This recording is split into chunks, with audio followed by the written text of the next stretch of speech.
SEXXXXXX. What's going on, guys? Welcome back to SEXXXXXX, the podcast where I, Kyle Moore, your host who drinks 8 glasses of water a day.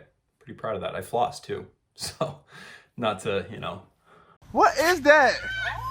Oh shit! What is that? Who you fighting? but floss, good breath.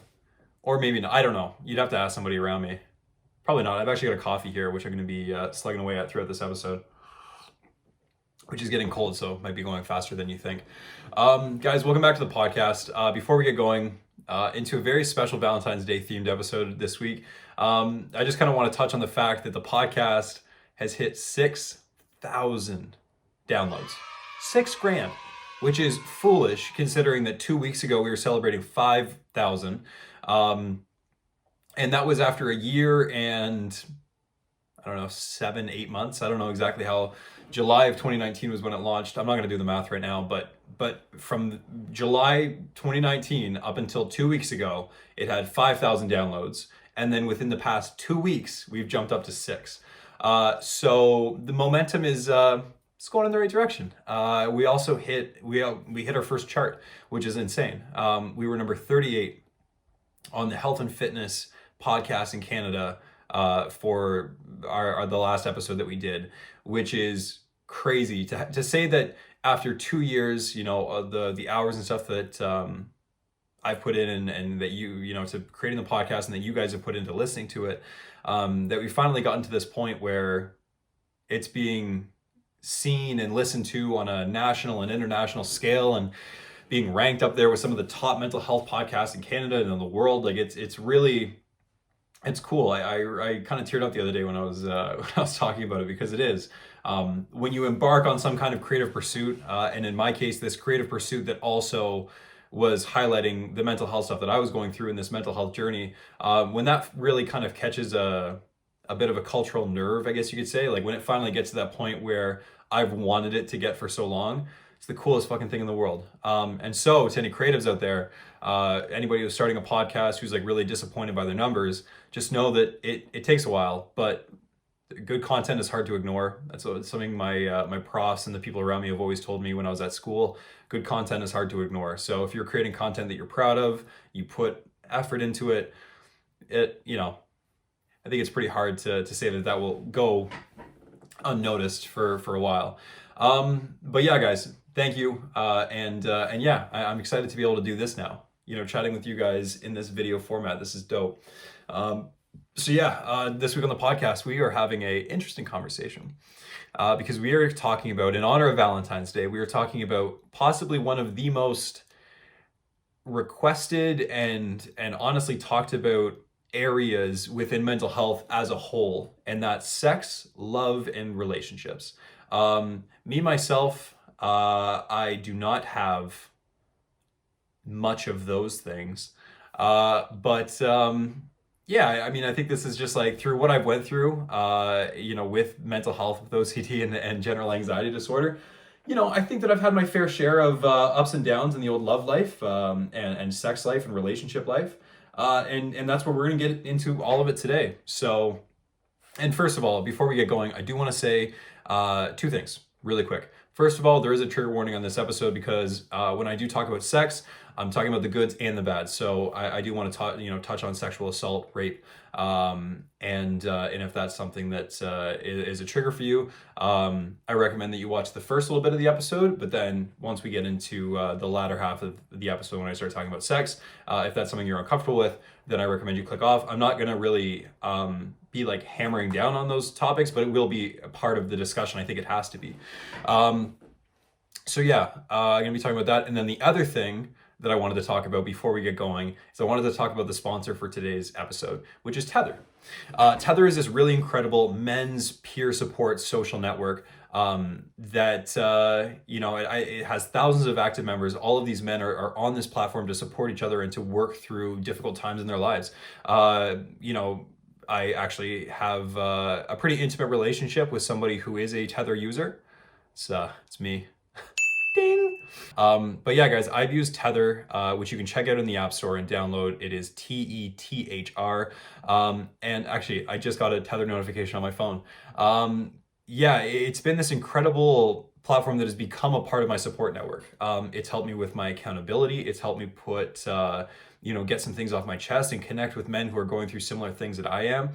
It is a judgment-free environment, and one that is, I just think that every man who's going through it, and not even in the weeds of mental health, but just like, even if you're just interested in the world of mental health, or you want a place that you can kind of, and I know that like this idea of safe spaces, I think is like, so many people are like, oh, fucking safe spaces. I don't need a fucking safe space. What am I, a snowflake? It's like, dude, first of all, if that's your attitude, you probably do need a safe space.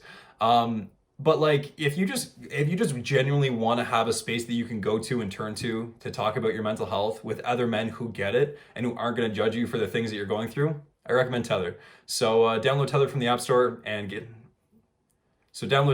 Store start connecting today, and let's get into the episode. Let's start with relationships. Like I said in the beginning, relationships, love, sex. Sex we'll talk about at the end. Relationships we should talk about now. Yeah, relationships within a pandemic. Not easy. I can't imagine. I haven't dated for a while. It's been like, I don't know, 2 years, give or take, something like that. I've only had one serious relationship within my life, and I've dated people, but like not in a serious way, like casually dated them. And so yeah, it's been a while, but I'll still try my best to give my take based on this relationship that I have had, the relationship that I've built with myself, and the people that I've dated, and then also like the perspectives of the people around me and what I've learned from them in terms of relationships. Yeah, relationships during the pandemic. I mean, first of all, I think it makes sense to me, and I don't know if it's glaringly obvious, but like, communication is huge.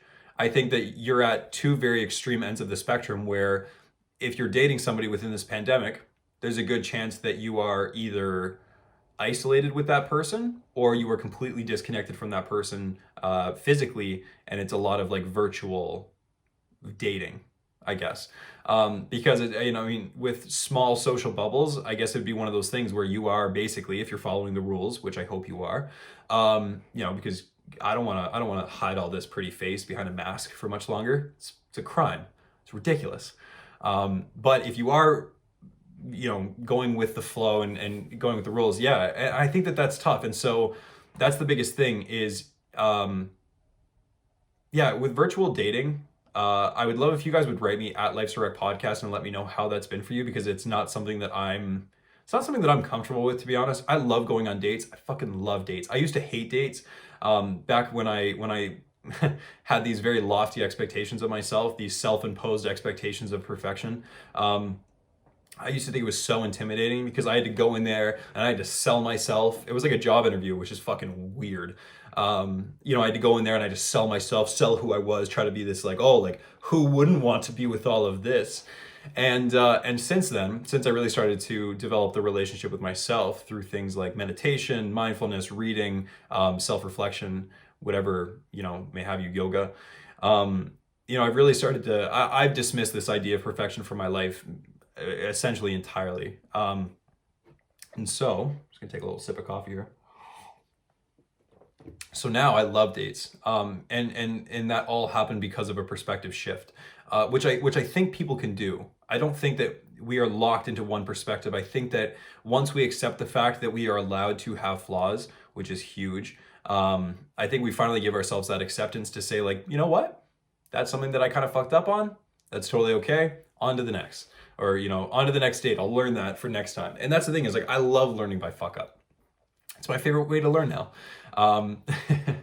Just because of the fact that like, it's more fun that way. You can take risks. God forbid, right? You can take some chances. If you mess up, you mess up. It's c'est la vie. And that's the other thing too, is like, when I go on dates now, I try to bring with me the most authentic version of myself. Make sure I have my Zoloft that day. That always helps. But, when I go, I'm not trying to like, when I see that, let's say she's super into fitness, or let's say she's, I actually went on a few dates with a girl who was super into like EDM, like rave type stuff. And I remember that I was very much like, and I was very much, she was like naming these bands and that kind of stuff. And this was actually one of the first people I dated after, and when I say dated, like I went on a couple dates with this girl. And this was like freshly after my relationship had ended. Still wasn't in a good spot. Should I have really been out with people? Probably not.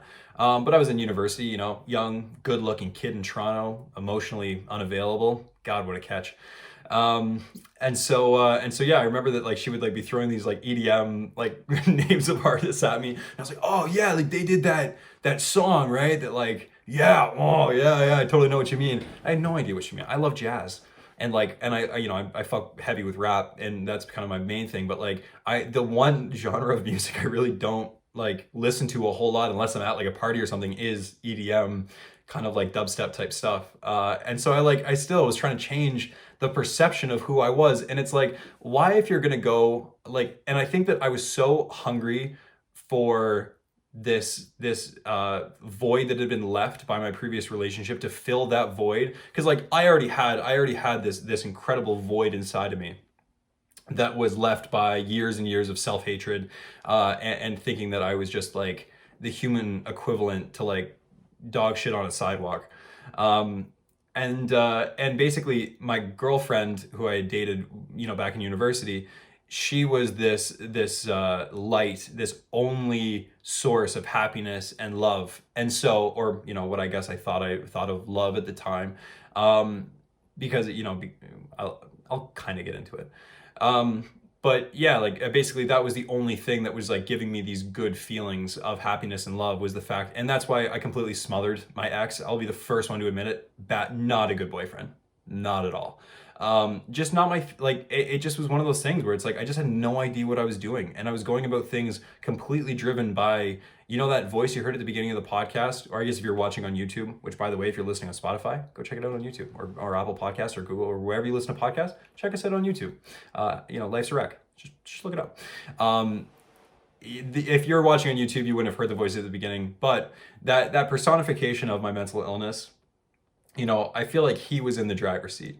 All the decisions that I was making was fueled by this desire, this innate need to be loved, because I just didn't know how to do that myself, which was tough. So afterwards, I literally, like, the first person I met, I like latched on, and I was like, oh, I'm gonna be the perfect person for them too. And it just like was this really terrible cycle that I'm really thankful to say that I'm pretty sure, and granted, I don't know, it might still be something I need to work on, but from what I've seen, it's a cycle that I think I've broken through that self-reflection, mindfulness, and really coming to not only that, but like learning how to love myself, practicing that love for myself, and realizing that like I don't need to be somebody else's boyfriend. I need to be Kyle, and I'm looking for a partner, not somebody who's like, I don't need to fit this mold of what they need, because like I'm a person who deserves to do things that make me happy. I'm not, yeah, I guess that's the biggest thing there.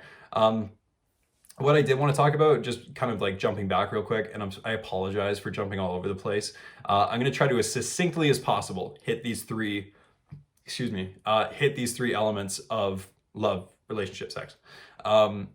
But space is a huge thing right now. You either have a ton of space or not a lot of space. And I think that when it comes to both of those things, communication is obviously going to be huge. You need to let somebody know if you need more space. You need to let somebody know if you feel like they're maybe a little bit distant. There is a incredible healthy power in setting boundaries, but not expectations, especially unspoken expectations. I'm like patient zero for unspoken expectations in previous relationships, expecting my partners to act in a certain way because I acted in a certain way. This nice guy entitlement is what I love to call it, that really like plagued my life for way too many years when I was young. I thought that like the best, I'm so romantic and I'm so emotionally available, so I thought at the time. She's just going to be all over me. Who wouldn't want to, with somebody who's just so in touch with how they feel? And it just like, I had this very Hallmark movie idea of how like, and we'll talk about this when I get to the conversation about sex, but like those Hallmark movies when like, they're the two people are just staring at each other. They're just staring, they're in the kitchen. They just finished a Thanksgiving meal. And they look at each other, and then they just start ravaging each other on top of the turkey and mashed potatoes. Like I thought that that's what, would happen if I just acted like the macho nice guy, the perfect boyfriend. But I never communicated any of my of how I would, or the boundaries that I wanted put in place, and the healthy boundaries. Like there are very unhealthy boundaries that people will make think that, oh yeah, this is, hey, I don't think you should talk to your friends anymore. Well, that's a boundary that I'm setting to make me feel more comfortable. That's on you, sugar plum.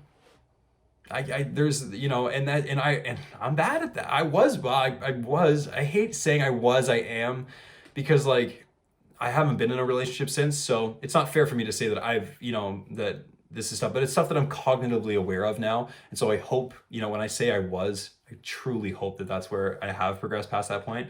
But like, yeah, I was bad about that. I really was. And it's one of my biggest regrets that, I could have possibly made somebody's mental health worse because of how I was acting, and because of the fact that I was acting on the impulses created by my negative mental health state. So yeah, what I've learned is communication in all elements of what I'm going to talk about today is just like massively important. Speaking on like that growth, I think that if you're going to get into a relationship, you got to know where you're at. Like, you got to know where the relationship with yourself is at. You got to know how much love you have to give. I mean, if you have no love for yourself, I'll tell you from personal experience, you won't just suddenly like wake up one day and you've got this fountain of love that you can shower everybody with. You might think you do, but you're really probably, I don't want to say 100%, but probably looking for validation or somebody to give you love back. And a lot of the times, like, it almost becomes an addiction, and that's the worst thing in the world, is when it becomes an addiction, and all of a sudden, like, you need this love. This love is the only thing that makes you happy. Of course you need it, right? And it goes back to the communication, but like, you have to know where you're at. You do.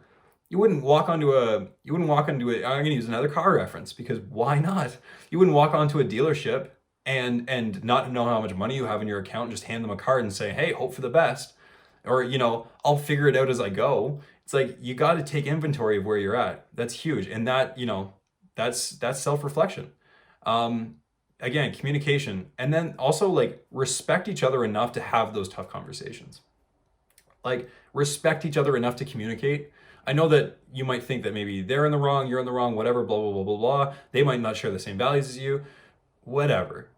Respect them enough to communicate in all elements of your relationship life. In relationship, love, sex, everything, communicate for the love of God. Neither one of you are mind readers. Sorry to break that to you, X-Men. It's not happening. Neither one of you are mind readers. Communicate, talk. I know that we're not necessarily, and I'll talk from a male's perspective here for a sec, as men, we're not really necessarily taught how to do that. I mean, and that's kind of like the criminal thing, right? We're not taught how to communicate. We're supposed to just figure it out as we go. And it's like, it's not hard once you practice it, but it is hard, and it feels super weird and uncomfortable and awkward when you don't have any experience with it. So practice communication. It's the small things. It's asking them, what their, it's asking them what their boundaries are. It's asking them, your partner, the kind of things that they enjoy, what they want to do together as a couple, where they stand on things like, sleeping in the same bed every night or whatever. Like, just even about the tougher conversations. Maybe you guys got in a really hard argument and you just want to brush it all under the rug. I urge you not to. Look yourself in the eye and look that imperfection that you might be perceiving in the eye and be like, hey, fuck you. I'm gonna have a great conversation here, and with the intention to grow and better understand the other person. It's absolutely huge. Another question to ask yourself, as somebody who has dealt with mental health issues, still deals with mental health issues, why do you want a relationship? Is it validation? Is it because you want to have sex? And is the fact that you want to have sex because of validation? Do you want somebody, and I'm smiling right now because I feel like I'm talking to myself, do you want somebody who's going to fill a void? Because if you do, you need a therapist, not a significant other. Hey, listen, I'm telling you because I've been there. And I feel terrible about it. It's another one of my biggest regrets, that, you know, the first step up to the bat that I took at love, I literally should have went to a therapist's office instead. Would have been way better off. Probably both of us would have been way better off. And so speaking of relationships, let's talk about love. Let's talk about love. Like I said, I've only been in love once. And I'll tell you that, you know, that knob that you heard earlier, if you're watching on YouTube, you didn't hear him, but whatever. Yeah, that knob you heard earlier at the beginning of the intro, who went to go get coffee. Yeah, I'm gonna tell you what him and I did to fuck that up. Yeah, we're gonna get into it. Damn, love is such a weird one, because I think that I've experienced love before. I know that I've loved another person, but it sucks because I feel like that love was tainted, because I don't feel like I was in it for the right reasons. And yeah, that's you know, I was such a big believer in, and this is something that's changed a lot. I was such a big believer in meant to be, that if two people are actually meant to be, that there is no friction, that there is no arguments, that there is no animosity, that it is just, you get together in the quiet. Oh, every day you walk outside and the church bells are ringing and the birds are singing, you know, that it's all fun and games, rainbows and unicorns, and that's not what it is. I'm sorry. Any of you possible high school or early university sweethearts out there, love is fucking hard. Love takes a shit ton of time and work, a lot of work. You know, I've seen firsthand how difficult this whole thing is, especially when you pile on top of the fact that you're dealing with stuff. Like, you know, love it takes a lot out of you. And that's why I said earlier, you need to check where you are at. You have to figure out whether you have the, you know, the availability to both be loved and love. Because some people think that they are able to give love, but they still have this self-loathing and this self-destructive tendencies where they don't believe that they're worthy of love in return. And so they're in a relationship where it is just a give relationship, and that's not healthy. I actually said this, you know what? I did this podcast almost exactly a year ago, very similar podcast, which by then, or, you know, back then, I listened to it the other day just to, you know, kind of refresh my memory about what I've already talked about. I was on a wave. You know what? Well done, younger Kyle. Very mindful of you. So I'm proud of you. But like I said, if you think love is going to fill some void where like a parental figure's love should have been, or where your self-love should have been, you know, good luck, because it's going to make you love hungry, and you're going to fall into that trap that I did, where all of a sudden you're addicted to love, or this feeling that love gives you, because it's the only positive emotion that you feel. Finally, after years, you're like, wow, this is so great. And then all of a sudden it's just like taken away, and you're like, it's like it's like taking candy from a baby. You know, I'm pissed off. I was upset. I was very upset. And I went looking for candy. And then next, you know, candy that comes along is from a stranger in a van. And there you go. There's your terrible, kind of super creepy metaphor. But like, you find yourself in these bad love connections because you were so hungry for love that you just like settled. And I think that that's, yeah. I think that that's important to, yeah, it's important to remember. But I think that here's another thing. Keep this in mind as well. If you think you're ready for love, are you ready to lose love? Because I wasn't. I thought that once you had love, I thought that the love that I was given within that relationship would stay there. You know, I thought I would keep it. It would be like this, like, it'd be like a jar, and you fill that jar up, and all of a sudden now I've got love. And now afterwards, you know, after the relationship's done, I got this like reservoir of love. No, that's not how it worked. It was like a strainer, pouring juice through a strainer. I just needed more and more and more and more and more. There's nothing underneath, just a drain. Like, I wasn't ready to lose love. And when I had it taken away, again, put me back in a really tough spot. Like, you know, it sucks. You know, loving yourself is going to be something... Loving yourself is going to be something that is going to, in some way, protect you from emotional abuse. It's going to be something that protects you from just being treated poorly in general.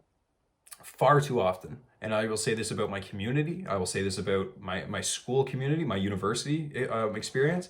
Far too often, I saw people staying in unhealthy, toxic relationships because of the fact that they had no self-love, because of the fact that they truly believed that in this universe of, this world of 7-8 billion people, that one person was going to be the only person who was going to give them love.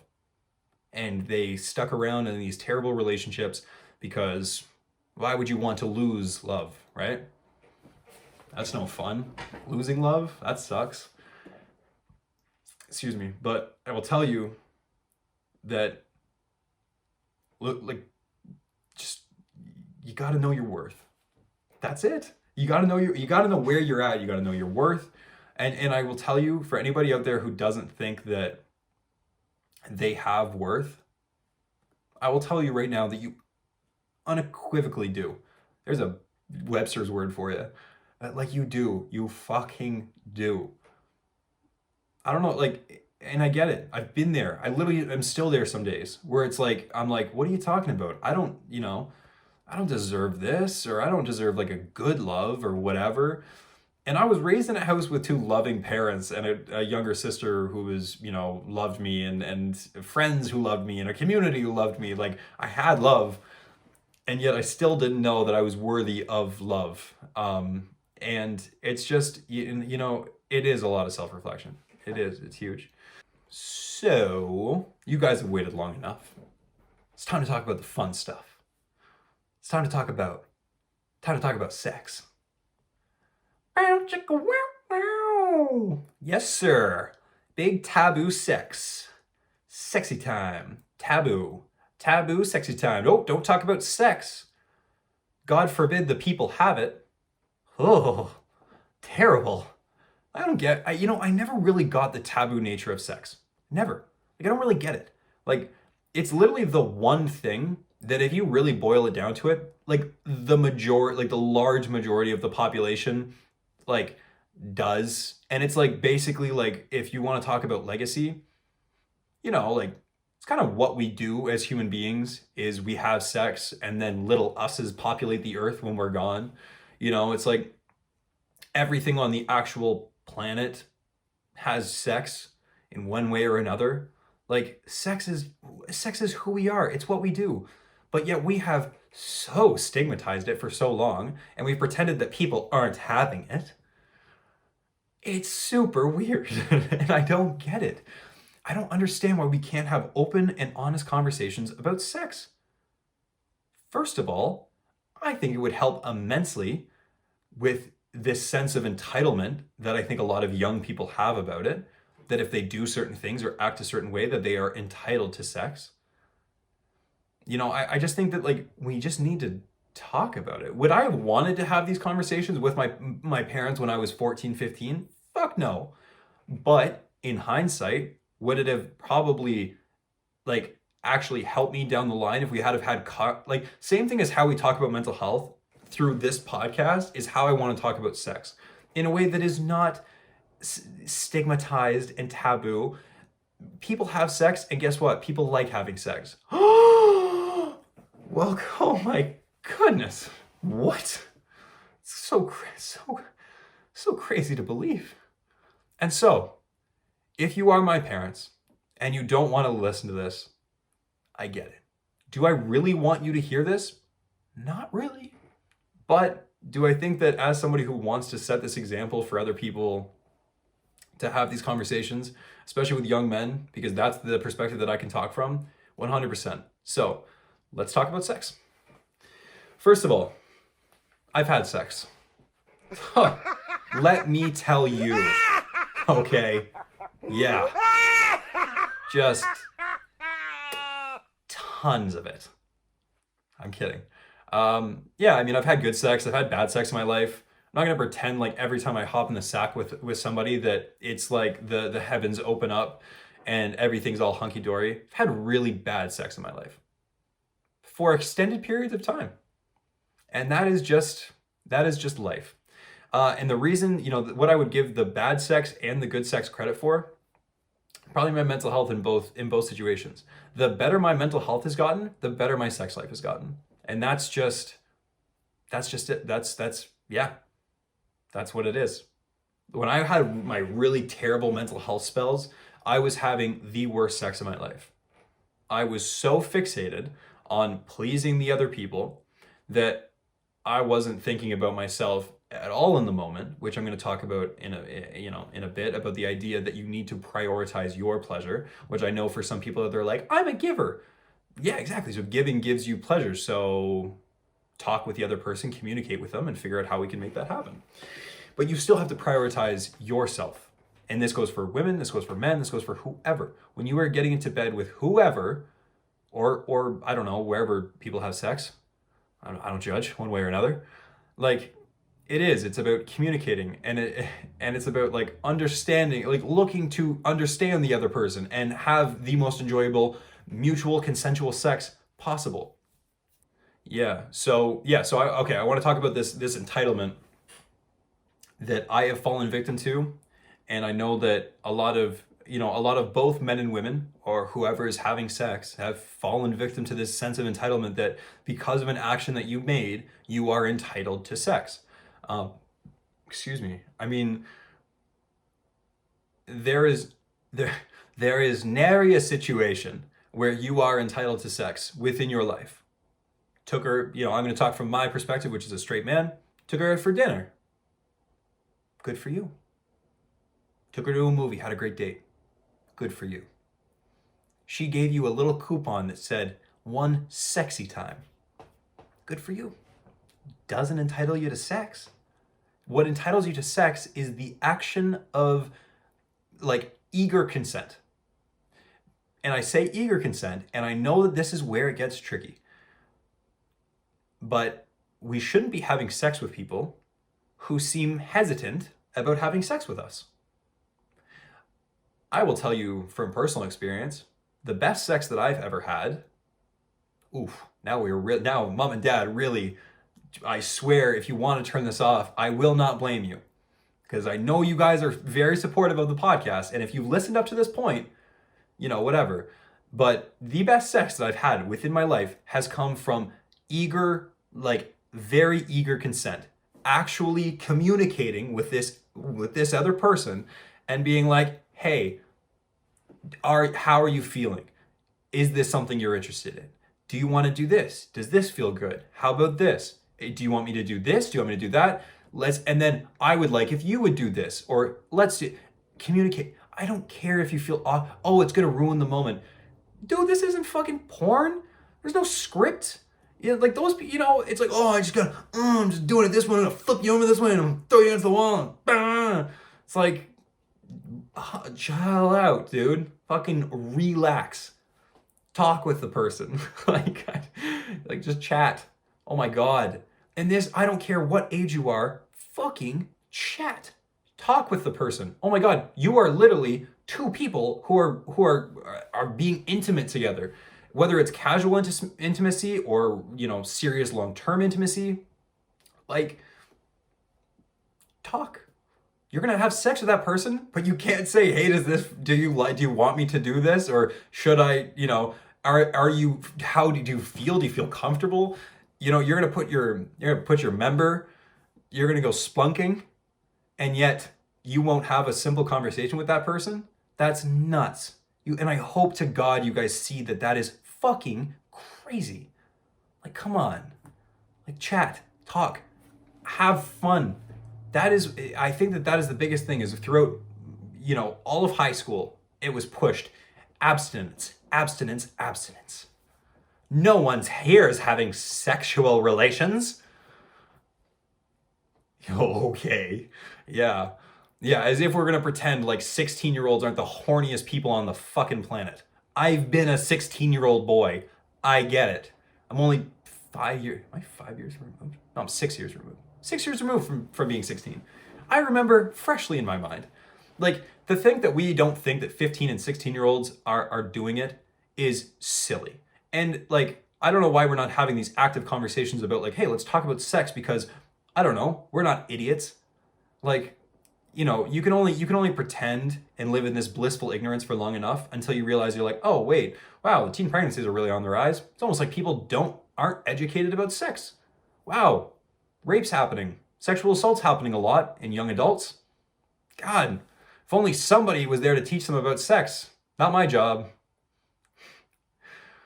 Why, this is critical wisdom that is to be passed down. I don't care, how uncomfortable it makes you. Got to teach kids about sex ed. Like, we got to have these kind of conversations. Why are we treating it like, yeah, and here's the other thing too. It's like we need to implement this into more than just we had an assembly. We all sat in a dark room and the science teacher pulled out a dildo, showed everyone how to put a condom on. Checkity check. Well done. Well done. Like, we need to be a little bit more. We need to take it that step further. We need to have continuous conversations about things things that have been taboo, but for no fucking reason. Mental health, sex, these things are huge.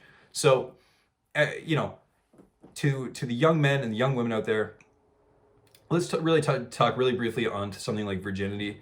I feel like the whole episode, like, these are my lived experiences, and I know that I haven't necessarily framed them within the realm of like mental health, but like, I hope you guys can see how mental health has played a role in all of this, and how thinking one way about myself or being in really negative patterns has influenced me in a certain way, and then how getting healthier, and focusing on other things and realizing that, realizing priorities has made things a lot better.